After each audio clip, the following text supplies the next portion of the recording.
अगर आप कॉस्टिंग्स निकाल रहे हैं अपने इंटीरियर प्रोजेक्ट की and you are working in a high rise और a gated community, you need to keep certain points in mind. Number one, working hours restrictions. काफ़ी बार संडेज को हाई राइज और गेटेड कम्युनिटी में काम नहीं हो पाता, 2 to 4 काम नहीं हो पाता, आपकी जो गेस्टेड हॉलीडेज है उस पर काम नहीं हो पाता। So automatically the number of hours that you working at site goes down, bringing the cost up. Is your material and मलबा हैंडलिंग, बिकॉज आपका जब मटीरियल आता है उसकी कॉस्ट बढ़ जाती है, इतनी सारी डिसमेंटलिंग होती है, उसकी कॉस्ट भी काफ़ी आती है, बिकॉज आपको डेडिकेटेड लोगों से आपका मलबा डिस्पोज ऑफ करना पड़ता है। आपका अगर स्टोन है, स्टोन की कटिंग के यार्ड्स अलग होते हैं, स्टोन को काटना कहीं है, लेके कहीं आना है। सो प्लीज़ रिमेंबर दैट आपकी मलबा एंड मटीरियल कॉस्टिंग्स काफ़ी बढ़ जाती हैं अगर आप एक हाई राइज या गेटेड कम्युनिटी में काम कर रहे हैं। तो पॉइंट नंबर 3, आपके वहाँ पे जो प्लम्बिंग है उसके रिस्ट्रिक्शंस होते हैं।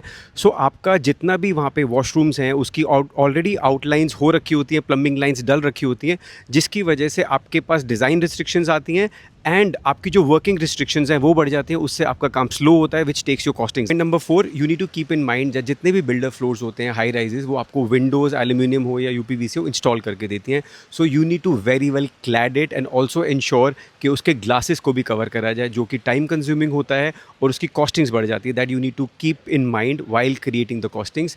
एंड उसको प्रोटेक्ट करने में आपको मल्टीपल टाइम्स चेंजेस करने पड़ते हैं। अगेन आपका वर्क स्लो होता है और आपकी कॉस्टिंग्स बढ़ती है, बिकॉज लेबर मूवमेंट रिस्ट्रिक्ट हो जाती है। फ्लोरिंग ऑफ कोर्स वहाँ पे मिलती है तो उसको क्लैड करना पड़ता है, प्रोटेक्ट करना पड़ता है, लेबर की मूवमेंट होती है। So you need to ensure कि उसको मल्टीपल बार आपको उसको प्रोटेक्ट करना पड़ता है, कवरिंग्स करनी पड़ती हैं।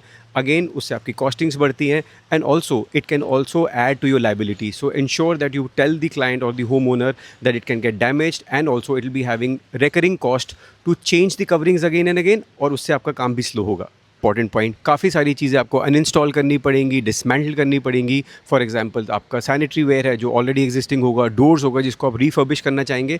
So you need to uninstall them and then pack it and storage. Again आपकी कॉस्ट बढ़ती है पैकिंग में, स्टोरिंग में, एंड ऑल्सो उसको डैमेज हो सकता है। तो you need to keep in mind that these things have to be considered, जिससे आपकी कॉस्ट और वर्किंग का जो पेस है वो स्लो हो सकता है। So yes, these are the execution realities that you will face. It's better to keep in mind rather than आप बाद में इसकी ड्यूरेशन और इसके फाइनेंसेस और इसके बजट से सफ़र करेंगे। Keep that in mind and save your time and money.